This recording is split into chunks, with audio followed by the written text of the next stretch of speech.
Alam niyo sa totoo lang, ang lahat ng restaurant dito ay McDonald's.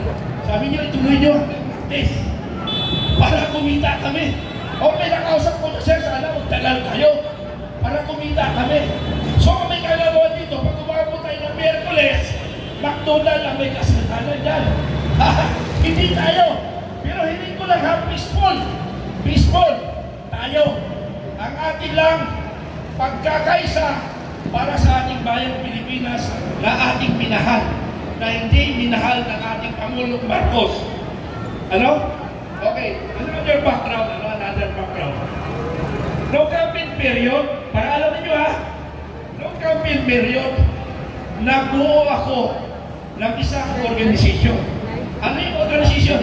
Bigyan po natin ng pagpupugay, palakpak ang mga kasama nating riders. Nagsisitatingan! Duterte! Duterte! Duterte! Duterte! Ayan, nagtatingan na! Ayan na! Ayan na! Ayan na! Natataktakan na! Ayan na! Nagtatingan na! Hello! Hello! Palakpakan natin! Ang ganda! Astra! Para! Batang Maynila! Isigaw! Okay. Nagtatingan na. Okay. Nasaan ka pala? Nasaan na ba ako? Ha? Dito ba ako? Nasaan na ako, ha? Ay, wala. Wala. Dumami lang ang taon, ha? Nasa Mindula pala ako. Akala ko nasaan ako, ano? Okay. So, mga kababayan, ay, ang ating ibig sabihin, no campaign period, ano po? No campaign period, mga 2020, 21, ako ay nilapitan ng mga leaders ng Marcos loyalist. Nilapitan ako, sabi niya, alam niyo kung kilala, Colonel Mitran, baka yung organisasyon mo pwede makatulong sa campaign period ni Bongbong Marcos. Eh siyempre ako, idol ko tatay niya eh. Malaki po talaga ko sa tatay niya. Okay, mayroon akong 6 million, more or less, Vanguard of Democracy, isinuporta ko sa kampanya at sa eleksyon ni Pangulong Marcos. Dahil ang usapan namin ay tutulungan niya ang taong bayan na inadaan sa aking organisasyon ng kayamanan na sinasabi nila ay ibibigay sa mga kababayan nating kapos. Mag 3 years na. Asan yung pera? Nasaan yung pera? Wala na yung pera natin. Ang budget natin dito 2025 6 na trilyon. 6 na trilyon ang budget natin. Yung 3 trilyon, alam nyo kung saan napunta? Alam nyo ba kung saan napupunta yung 3 trilyon? Ha? Sa ayuda! Ayuda! At saka lahat ng umaalma, sinusukol pala ng pera. Tingnan mo ang Congress. Tingnan yung Congress. More or less 300 sila. Sino ang nagsasalita na doon? Si Congressman Marcolita at saka yung isa. Almost mga 5 lang na congressmen ang nagsasalita laban sa administrasyon. Ibali lang hindi sila makatanggap ng additional na suporta. Ang malaga nanindigan sila. So yung 170 plus na mga congressmen, yan sila ay bayad na. Doon napunta yung 3 trilyon. Ang sabi ng haka-haka, ang sabi ng aking bubuhay, yung 3 trilyon, give me 3 trilyon first reading. And I will conquer the Philippines. Sino kausap nun? Bahala na kayo kung sino kausap nun. Okay. So, patuloy ko, bakit ako, dati Marcos, napunta ako sa, actually Duterte pa rin ako, pero sinuporta ko ang Marcos.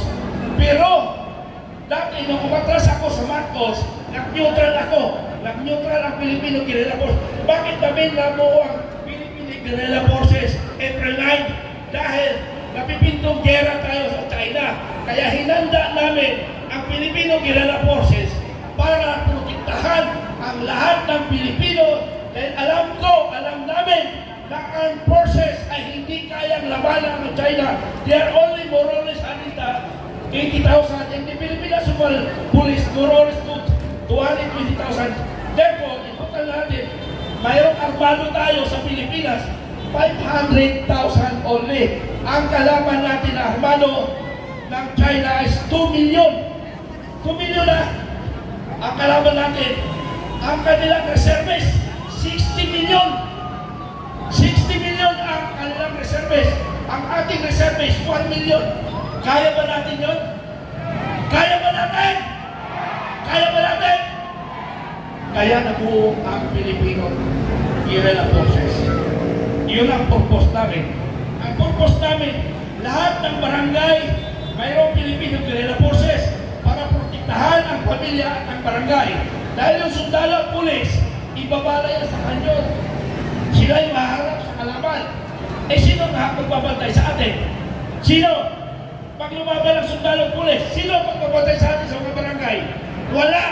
Guerrilla forces ang magbabantay sa inyo. Mabuhay ang Pilipino!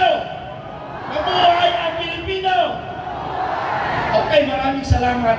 Ang Pilipino ay nagkakaisa tungo sa kapayapaan at pagpunlan ng ating bayan. Maraming salamat!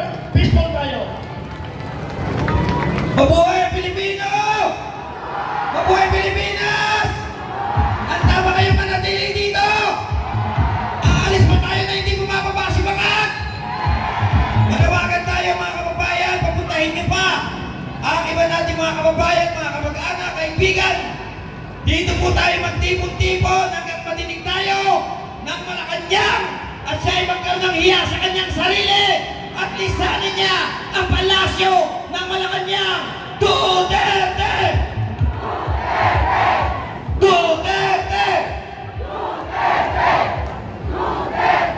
At ngayon naman po, bigyan natin ang pagkakataon ang isang grupo para po ipahayag ang kanilang saloobin mula po sa grupo ng GMNTI Group.